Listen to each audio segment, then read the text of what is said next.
Welcome back to my channel, sports fans. Okay, let's get into this one right here. We'll talk a little NBA and a little NFL today. Oh, you don't think I know NFL? Yeah, right. I know NFL, I know NBA, obviously, and I used to know baseball. And actually, I used to know more baseball than NFL. MLB was my second favorite sport, if not first, at one time, right? I was a natural in baseball. I played baseball. Look, baseball used to be America's pastime, until they kicked out all the American players. And look, man, I just can't support it. I just can't support what they did, kicking all the black players out, per se, right? The game, the Latino players are great, but they have not been able to carry the MLB as far as, selling it in viewership, right? On commercials, and things like this. Just because, you get all these Latin players, and again, they're good players, you're going to have to sell the game. You got to sell your product. And what sells the game pretty much is drama, right? We remember the Kirby Pucketts and the White Goodins and the Darryl Strawberries and the Ricky Hendersons, and a lot of these guys either got in trouble or they brought some drama to the league or was defiant in some type of way, things like that. You always need like a soap opera or some entertainment to your league to make it stand out, right? And when you talk about the Spanish players, again, they're good players, but they don't bring that drama. They just don't. I know they've been trying to sell it here and there, but it just don't sell to American players. And if you're going to make it a Spanish league, which they have, well, those Spanish people in this country are going to have to be able to go out and buy all the tickets, I guess. I don't know. You got to have these guys on commercial ads and McDonald's and selling shoes and, stuff like that. You got Ken Griffey's shoe is still the number one selling shoe of all time in baseball. Look, man, it's different, man. I grew up on these guys. Darryl Strawberries and Dave Winfield, Kirby Pucketts and Andre Dawsons and Ryan Sandbergs and David Justice. And I grew up on these guys. Bobby Bonilla. I grew up on these guys. Look, man, I don't talk baseball that much because I don't watch. I'm not supporting it. What they did to black players was crazy. It was insane. And I think it was Torrey Hunter said, right? Maybe in the 210s, probably about 210s. He said they exiled black people out of baseball. And for what black people did, white people had that, what was it, like 70, 80 year head start, and black people were still able to come back into the state, hold half the records. It's incredible. So, but to get black people to get out of their leagues, right, the Negro leagues, and to come play in the MLB and then exile and put, what they try to say? While this stuff was happening, they try to come up with this dumb stuff. It's like the stuff they come up with today in the workplace. Say, Americans don't want to do these jobs. Well, what are they? Well, if American men don't want to work like men and do blue collar jobs, what jobs are they doing? So you're trying to tell me all men can just sit in the office, but all foreign men, for some reason, can work blue collar jobs? That makes no sense. It's the most ridiculous thing you ever heard, right? Like they went to American men and they said, one by one, you want to do blue collar jobs? And they said, nope. You want to do blue collar jobs? Nope. You want to do blue jobs? No. It's the most dumbest thing you ever heard. They put American people out of blue collar jobs so they can pretty much stick it to immigrants, and especially illegal immigrants, and pay them pennies on the dollar while not paying them workman's comp, no overtime, no insurance. It's ridiculous. So what they said in the MLB, and we'll get back to the NBA and NFL, what they said in the MLB, the sports reporters, ESPN, even some black people like Michael Wilbon, who is this guy is an Uncle Tom to me. I used to love him, love his show, but this dude is, when it comes down to it, dude's Uncle Tom. He tried to say, and he's just reading from a script, right? So the word was that black people no longer want to play baseball. black people who were gifted at this game. The easiest sport, right? On defense, you stand around. On offense, you sit down. And you're trying to tell me black people that play this sport no longer want to play this sport, a sport where you stand around on defense and you sit down on offense. They don't want to play this sport. It's the most ridiculous thing you ever heard. So what they did was they started you got AA, AAA leagues, right? And then in those leagues, you got to pay like MLB farm teams, right? So you would have to pay American players maybe $1-2 million a year to play in those farm teams before you bring them up.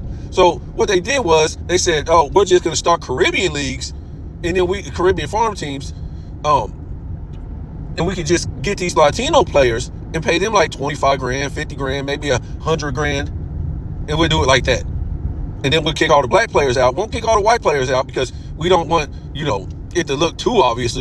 Like we want to make this a total Latino game. So that's what they did. And it's funny because when you look at the NBA, they kind of did the opposite, right? They mostly kicked out all the American white players, right?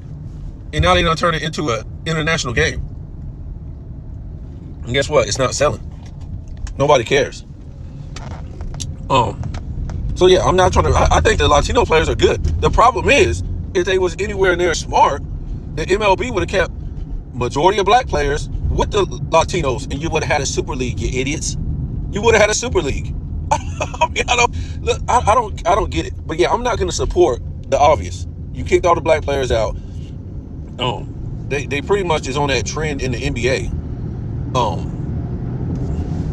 So let's talk about this NFL real quick. And trust me, they're probably going to do the same thing in the NFL. If you ain't watching, they got this thing called NFL Africa. And if you notice, a lot of Africans have already entered the NFL, been playing in the NFL, Caribbean people. So it's not going to be too long before they do the same thing that they're doing out in America. In reality, in the workplace, they're doing it in sports too. They don't want nothing to do with American people no more. American people they're bad. They're not good workers because they don't want to work for nothing, right? Because they have a voice, right? And let me say something real quick. We got the presidential election today or whatever like that. I might do a video later. Look, I want Kamala Harris to win. At this point, I don't even want Trump to win. I want Kamala Harris to actually win. I want this burden being put on her back of this economic debt that her and the Democrats done ran up, that we're not even going to start to feel. We're not even going to start to feel for 5 more years. So you think that the debt and the inflation is bad now?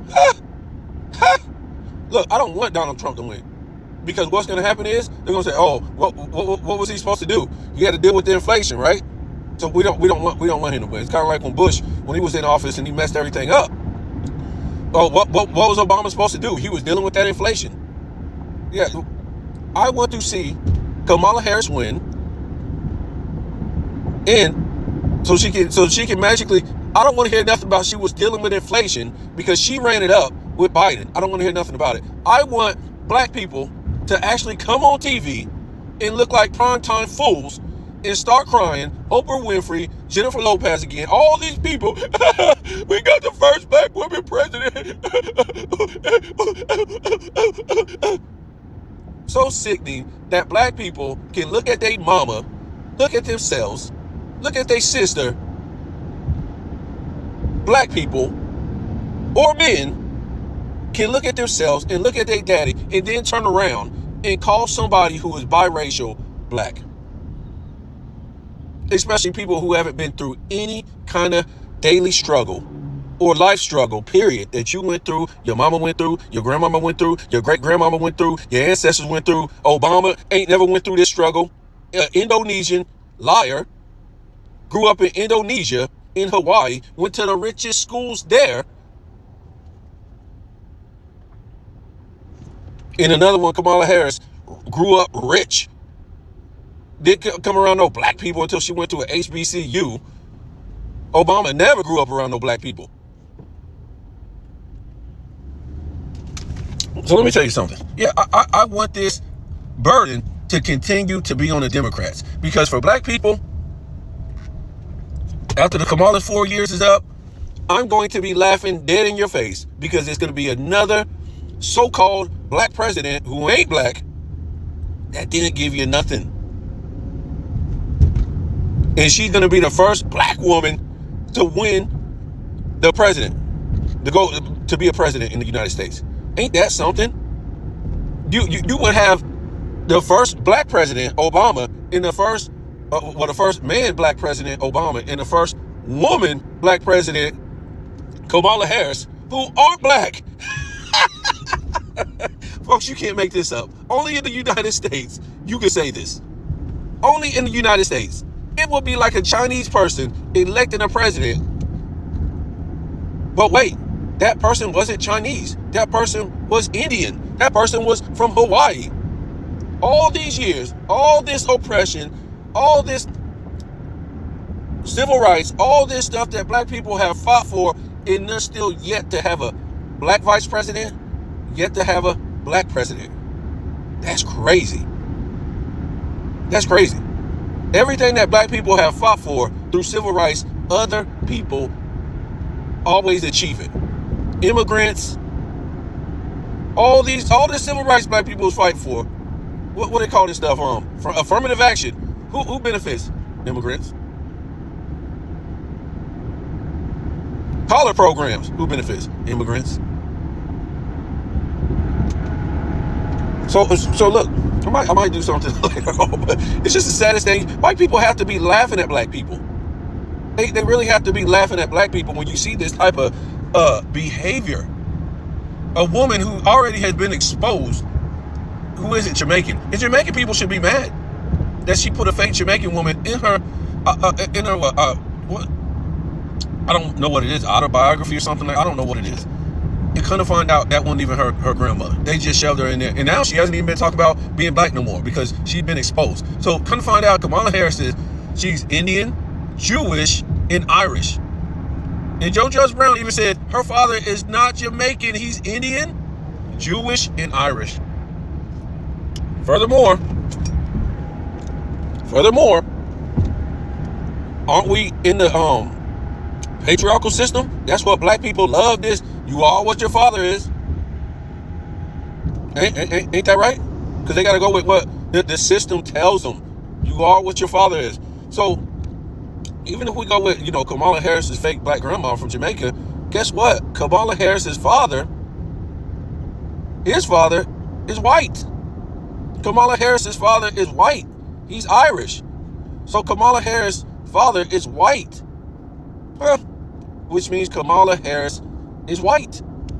You are what your father is. So that backfired, just like Louis Farrakhan. Couldn't find out, he came out years ago and said his father was a white Jew, even though he didn't grow up with him. All that slander, all that stuff about white people and about white Jews. Come to find out his father is a white Jew. You should have known with that good hair. You didn't have to put a relaxer in that hair.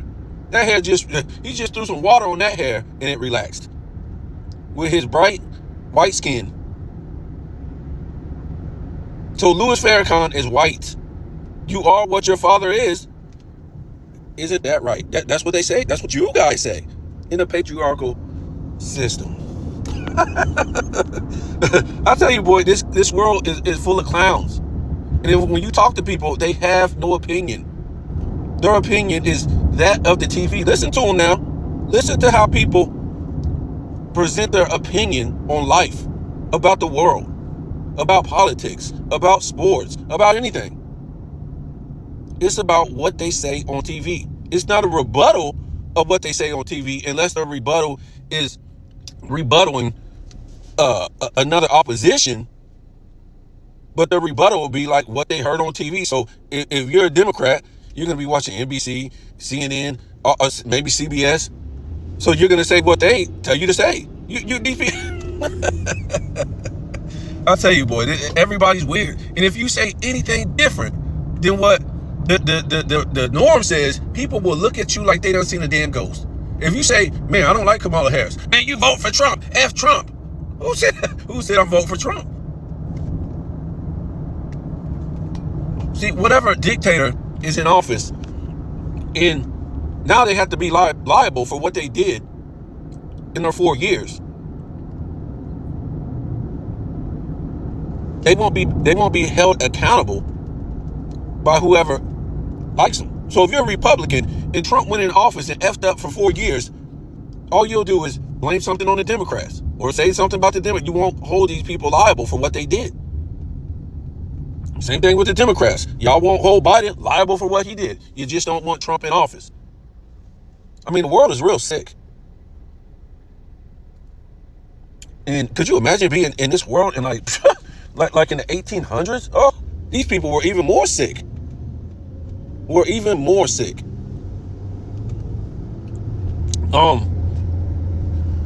So let's talk about NFL for a hot minute. We know we're Kansas City and the Buccaneers played last night, but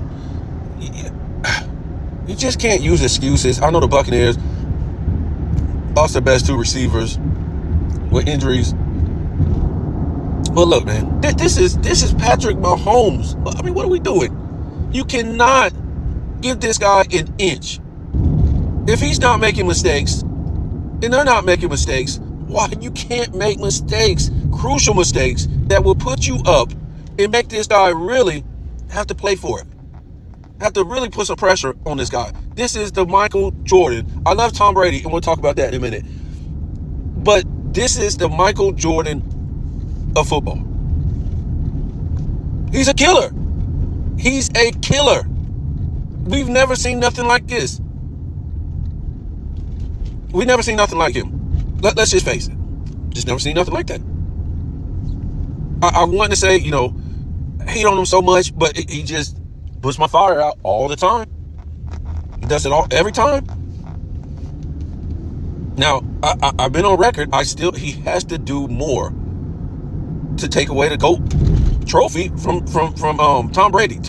We just got to stop, man. Tom Brady, all these comebacks, I think he played more fierce defenses in the 2000s, in the 2010s, better quarterback play in the 2000s, 2010s.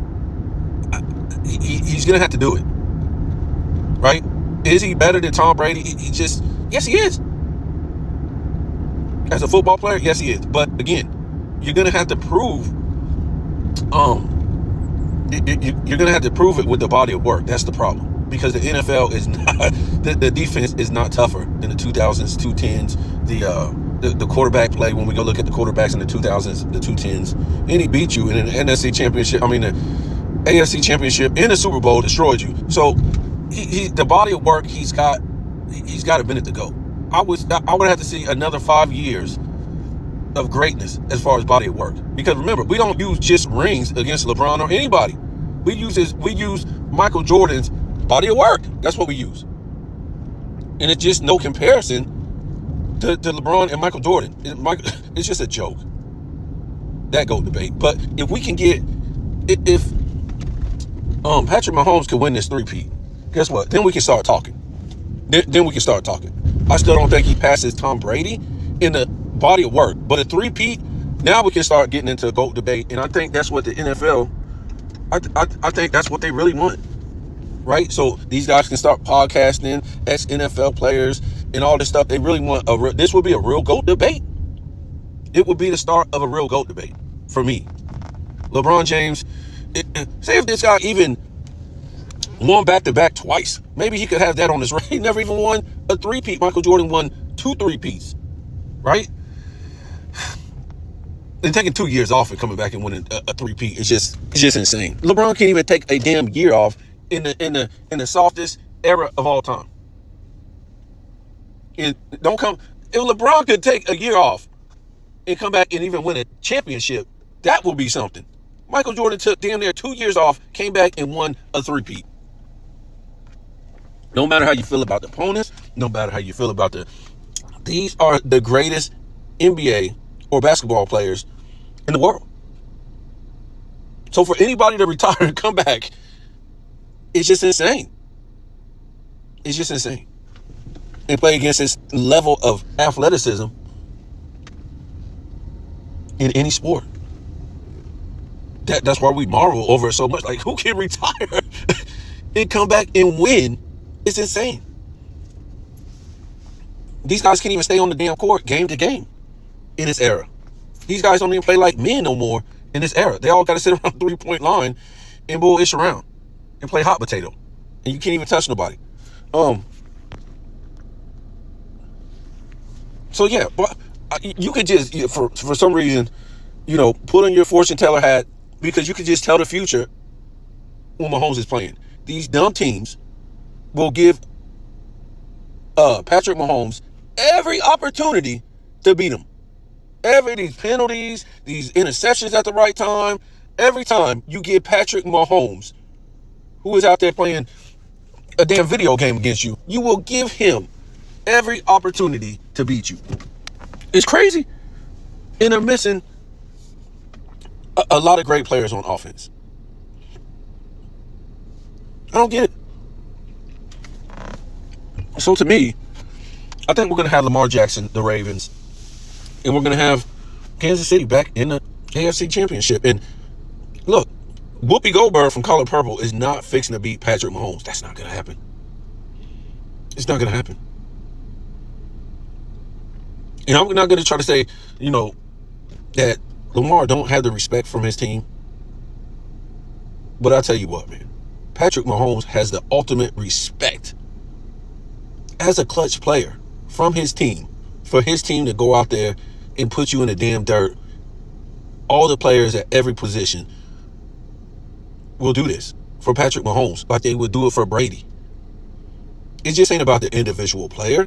It's about all those individual players having that quarterback's back, and they have that quarterback's back because they know they're not out there pushing and shoving and running and doing all this stuff just for the hell of it. No, they know their quarterback is going to come through and give it his all and rally the troops. And that's something I don't think Lamar Jackson has, that kind of credibility with his team that Patrick Mahomes has. It's like LeBron James has never had that credibility with his team like Michael Jordan had. Or like Tom Brady had with his teams. So look, I just don't see Lamar Jackson beating Mahomes. It's just not going to happen. He can run around the field all he wants during the regular season. And to me, I guess get these warranted MVPs. I don't think he's really that great of a passer. I think he runs around in a league where the defense is not as good as the defenses in the past. He's not running against the defenses that Michael Vick was running against. We could knock somebody's head off. Not the same, folks. And Lamar Jackson's playoff numbers are horrific. Horrific. They're horrific. I think he's been in the playoffs like 4 or 5 times. They're horrific. If you put them all, add them all together, they're horrific. He needs some clutch moments in the playoffs. We already know Mahomes has unlimited clutch moments in the playoffs. I mean, Lamar Jackson, can you get a haircut? Can you style your dreads or your braids a certain way to where it looks good? Why does this guy look like Whoopi Goldberg on The Color Purple? What is he? What are these guys? What is this guy doing with his hair? He got like slave day hair, back in the slave days or something. What is he doing? I'm not trying to be funny, man. How do you wake up and look at this every single day? What is this guy doing? For me to have hair like that, it's not the hair like that, the way this guy styles it. I'd rather have no hair. Cut that off and get some waves. Get a fade. So it's not that people beat up on Lamar Jackson. Seeing is believing. They beat up on Peyton Manning, even though he was the darling, because this guy was a prolific passer. Look at the numbers he was putting up. But he was a playoff choker. We all knew until he started winning. And Lamar ain't putting up no numbers like Peyton Manning, not even close. I mean, it's a different era. You basically got to be able to run and throw, and that's destroying the game. This hasn't been working out. That run and throw stuff, it really hasn't. It really, in my opinion, it's not working out. NFL numbers are down, viewership, all this stuff. So, if I'm not mistaken, Victor Wembanyama, they played last night. And they won, but I'm not. I'm not impressed. I'm not really impressed by the numbers Victor Wembanyama put up. I think he put up like, let me see real quick. I think he put up like 24 points in his win.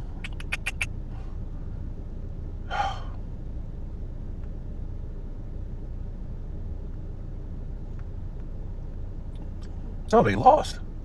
My fault. So they lost.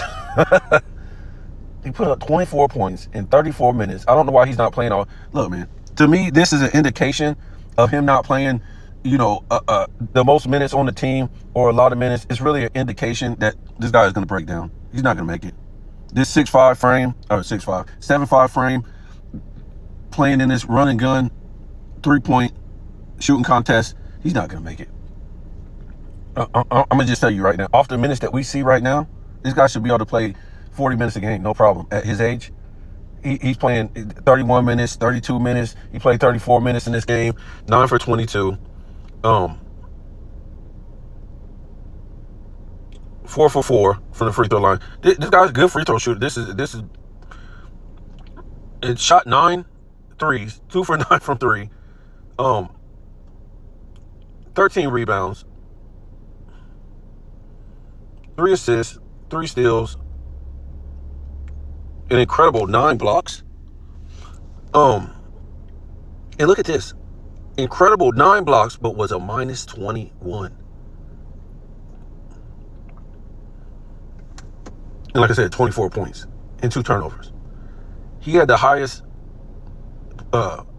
plus minus on the team. And this guy had 9 blocks. And I think that'll be talked about more than anything.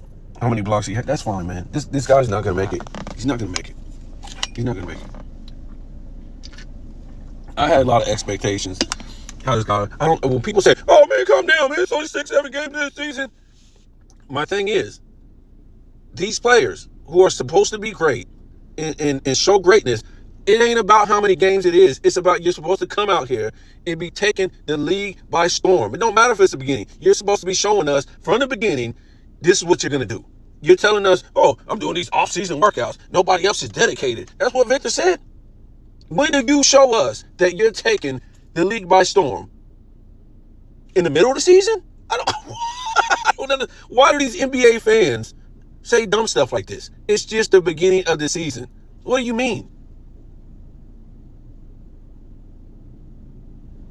So you're going to start to be a good worker halfway through the year or a quarter way through the year? This is the most what are we talking about? You're supposed to be bamming on these dudes. I'm going to show you guys that Bronny and LeBron and the Lakers are a joke and shouldn't ever be talked about while I'm in the league. That's what I'm going to show people. I'm going to be putting up 35 and then 15. Because I'm 7'5" and nobody can stop me. But instead, I'm wasting all my field goal attempts shooting threes.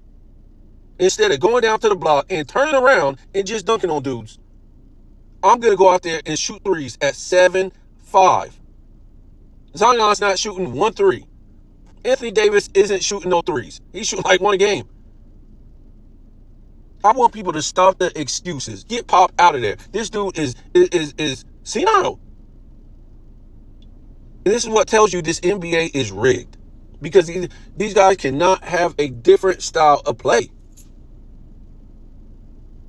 The league, the commissioner said, if you're not out there shooting all these threes, we don't want you in our league. It's an embarrassment to sports. To the NBA. Everybody had a different style of play back in the day. Everybody ran different type of offenses. And again, I've been saying this, and I hear people keep saying it. You need to give me my credit. I said this is not a real league. This is just entertainment. This is not a real sports league no more. And now people is coming out and saying it. It's fake. Thank you. I'll take a bow. I've been saying this. Now can you put out there how are these guys making this kind of money for not being real NBA players? and it being scripted and it's just about entertainment, how are they making these record-breaking contracts? Or are they making this money? Or are they just telling the fans they're making this kind of money so they can still pay these expensive prices? And these dudes are having podcasts and supposed to have tens of millions and hundreds of millions of dollars, but they got to have podcasts. Huh? Yo, Marinas, I thought you were worth $50 million, bro. Why do you need a podcast? Don't believe anything you've been told, especially when it comes to the entertainment world. If you told me ex-NBA players from the 80s, the 70s, the 60s, but it was dudes back then making $20 million. Go look at it. $10 million. But still, if you told me that those guys needed a podcast, that's fine. Maybe they, the money's gone. I don't know. But you're trying to tell me people who make tens, 40 million, 50 million, hundreds of millions on the contract need to do podcasts, need to sit at a desk and put on makeup and read from a teleprompter? Give me a break. Something ain't right. So, you guys tell me what you think, man. It's Victor Wembanyama. I think he's just going with the script. They don't want him to, outshine the Lakers or outshine the script. Pop, something wrong with you, bro. He would never do this to Tim Duncan or David Robinson, or you just letting dude run up and down the court and just play around like he's on the damn playground. It's not, you guys tell me what you think.